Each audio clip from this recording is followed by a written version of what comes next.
In New York, kindness is a lethal sin for a businessman. Julian Vance had just committed that very sin. In only 24 hours, the news of the billionaire protecting squatters spread like wildfire. Vance Industries' stocks plummeted. His business partners began pulling out one by one through cold, detached phone calls. They thought Julian had lost his mind. But for Julian, every dollar lost felt like a weight being lifted from his soul. However, he forgot one thing. The real monster wasn't in that Brooklyn warehouse. It was inside this very building, within the glass and steel headquarters of Vance Industries. Julian stood on the 80th floor, staring out at a rain-drenched Manhattan. In his hand, he clutched a tattered notebook he had found the night before in an old warehouse in Brooklyn. A warehouse he was supposed to level to the ground today. A warehouse that stood as a silent witness to his poverty 30 years ago. But when he stepped inside yesterday, he didn't find empty dust. He found Elena, a woman whose face was shattered by exhaustion, huddling with her 2 young siblings on a pile of cold cardboard. "Still here, Julian?" The heavy voice of his uncle, Arthur Vance, broke the silence. Arthur strode in with an arrogant gait, slamming a stack of morning newspapers onto Julian's glass desk. "Look at this. Your name is a laughingstock on Wall Street. You halted the multi-million-dollar Vance Plaza project just to let a vagrant and 2 bastards stay there? You've gone mad." Julian didn't turn around. He kept staring at the falling rain. "Her name is Elena, Uncle. And those children, they have names. Sophie and Toby.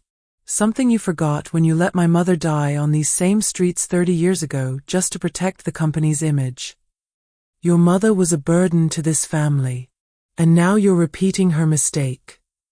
Arthur screamed, his face turning a deep shade of crimson.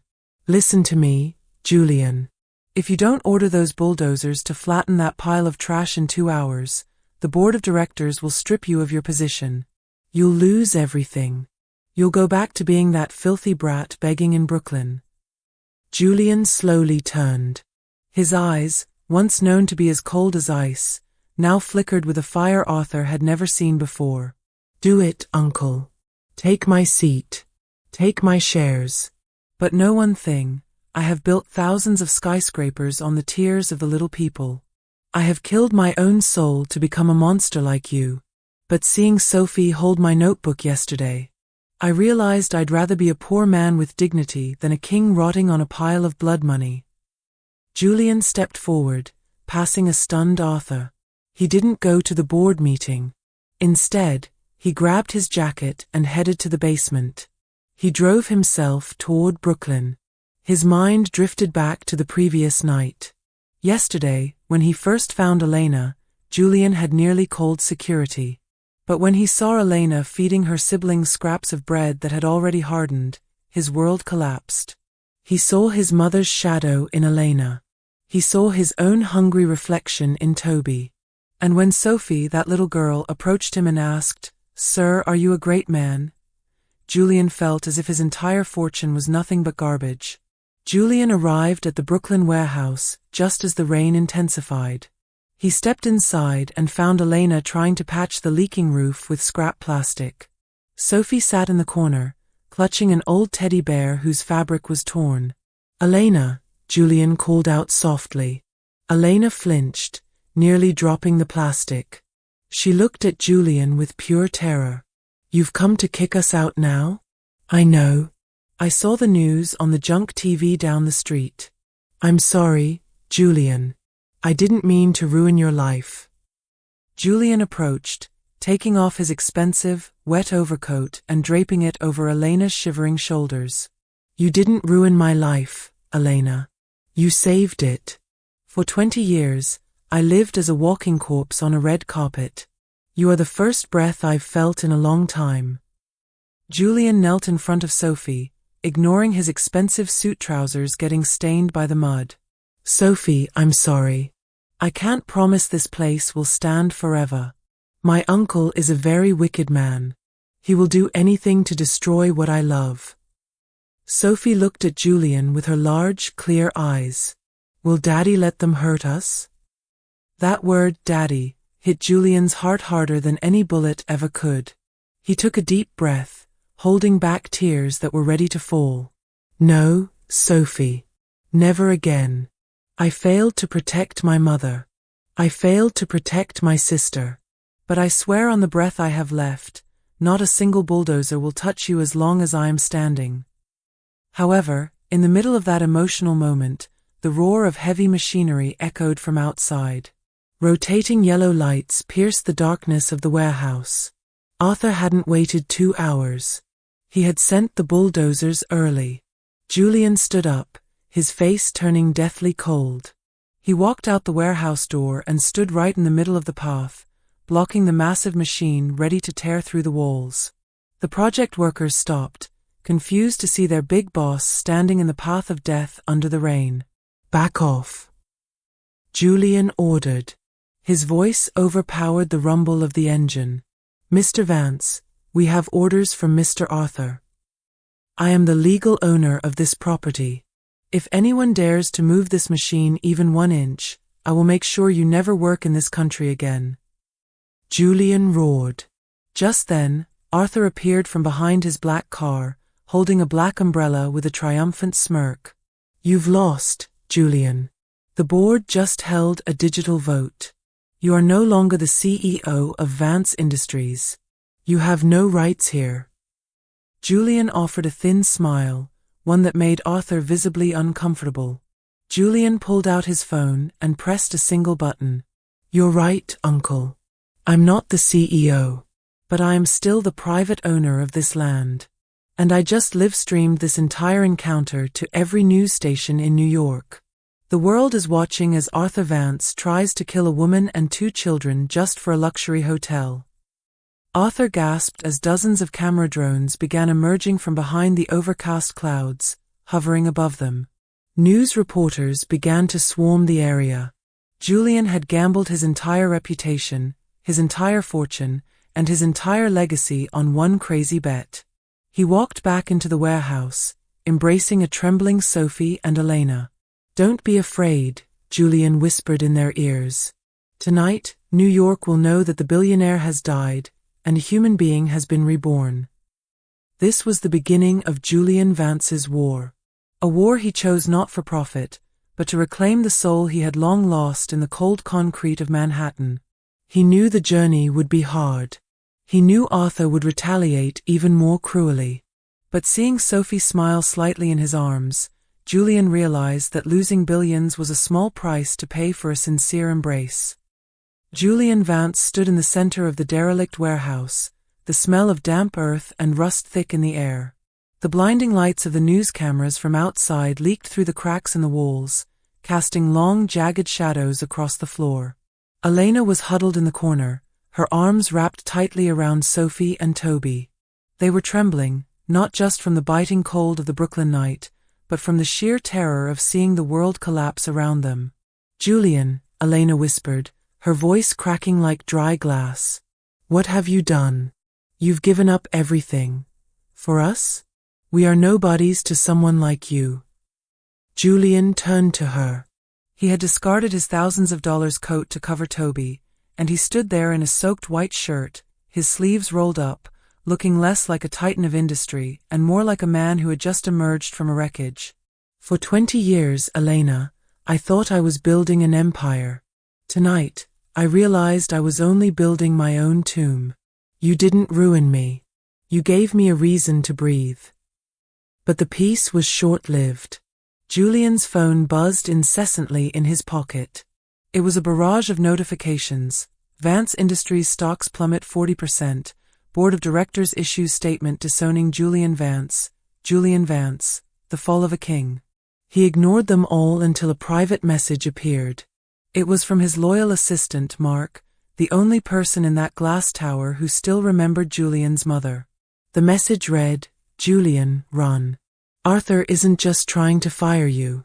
He's invoked the morality clause to freeze all your personal assets. And he's not alone. He's hired Marcus's crew to clean up the site. They aren't coming with bulldozers anymore, Julian. They're coming with fire. Julian's blood turned to ice. He looked at Sophie, who was clutching his old notebook as if it were a shield. He had promised her she would be safe. He had promised his younger self he would never let this happen again. Elena, get the kids. We have to leave. Now. Julian commanded, his voice regaining that steel authority, but this time, it was fueled by desperation. Where can we go, Julian? Your uncle knows everywhere you own. Elena cried, clutching Toby to her chest. Not everywhere, Julian muttered. There is one place he doesn't know. A place he thinks I burned down years ago. As they scrambled toward the back exit, the sound of screeching tires echoed outside. Heavy boots hit the pavement. These weren't construction workers. These were men who lived in the shadows, the kind of men Arthur used when he wanted a problem to disappear permanently. They're here, Sophie whimpered, her large eyes filled with a trauma no 6-year-old should ever know. Julian grabbed a rusted iron pipe from the floor. He stood by the back door, shielding the family with his own body. Get to the car. The black SUV in the alley. The keys are in the wheel well. If I don't make it to the door in 60 seconds, Elena, you drive. You drive and you don't look back. Julian, no. Elena grabbed his hand, her touch searing his skin.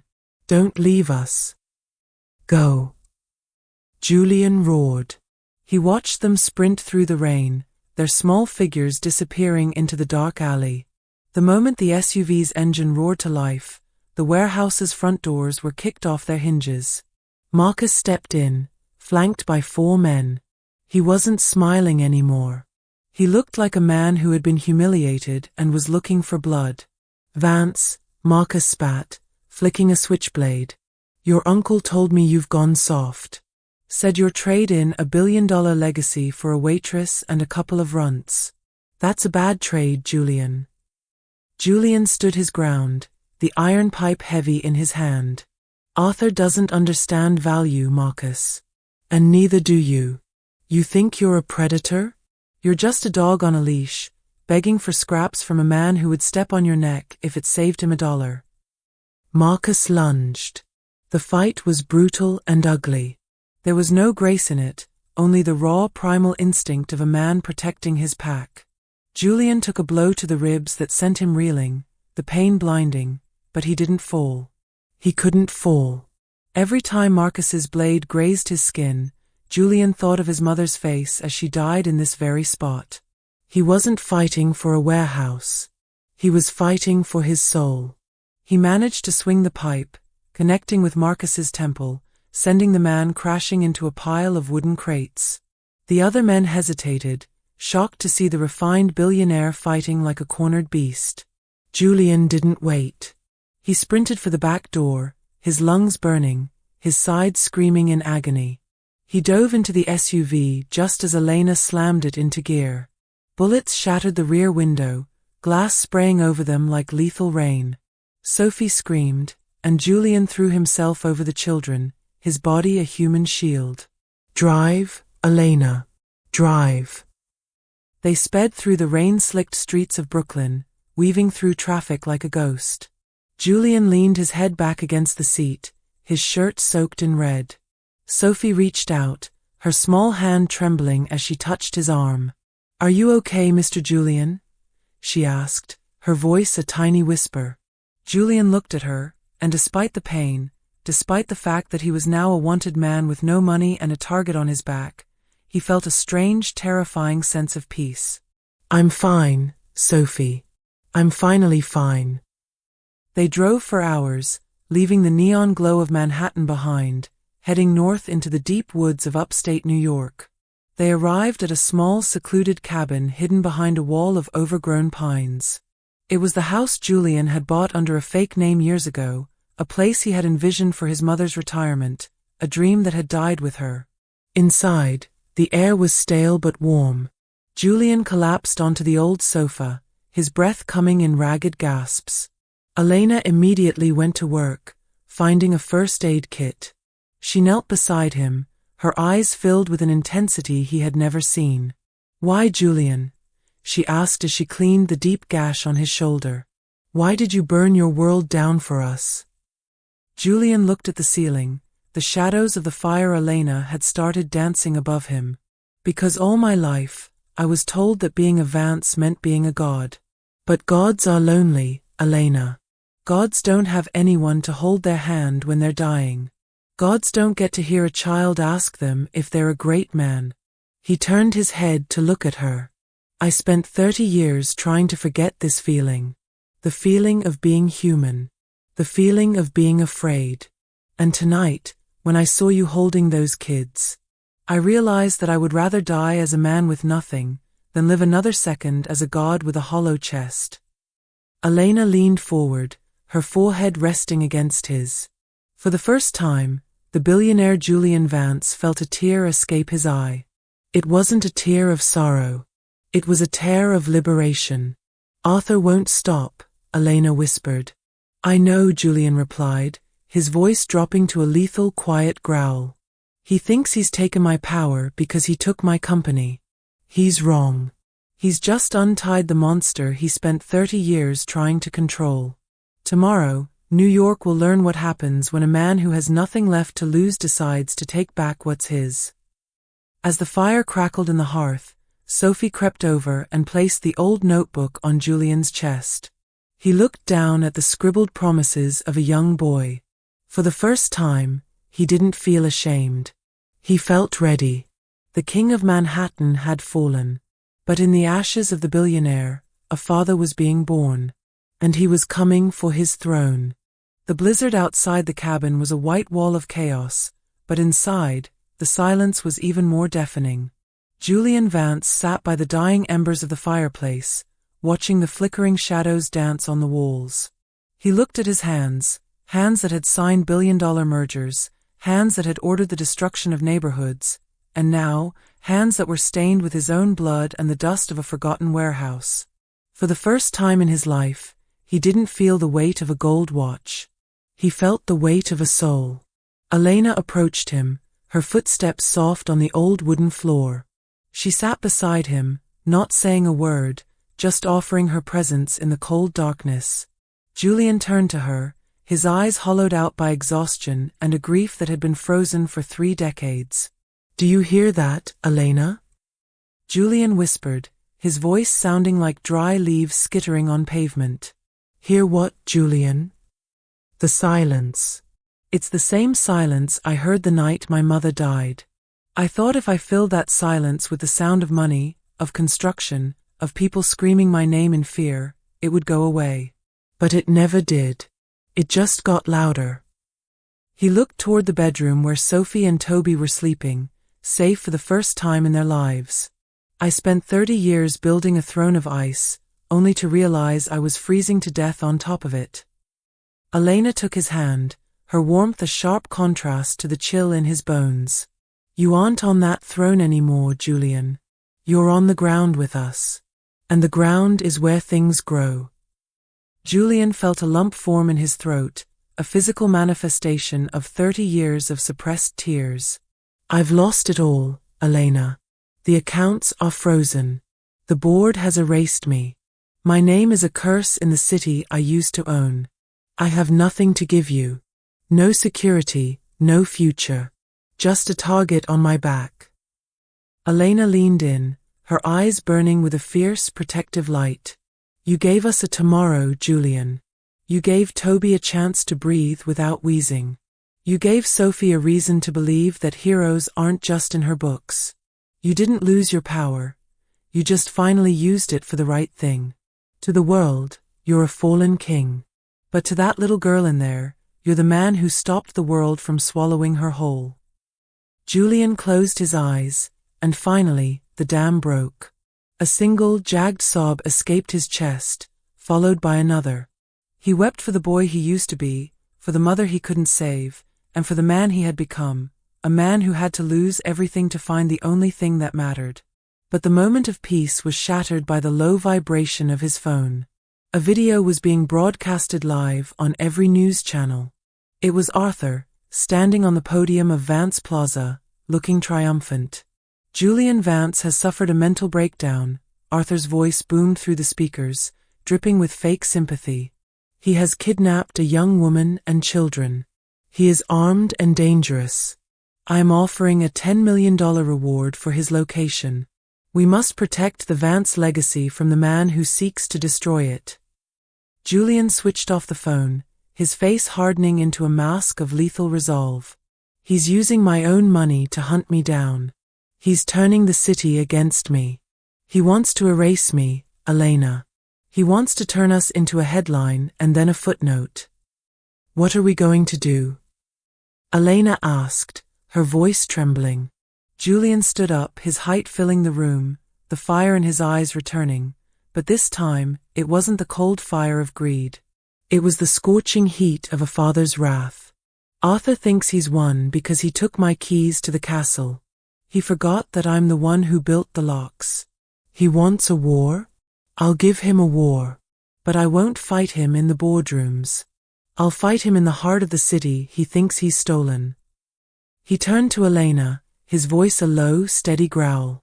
"I need you to trust me one last time. I'm going back to Manhattan. Not as Julian Vance, the CEO, but as the ghost he's so afraid of.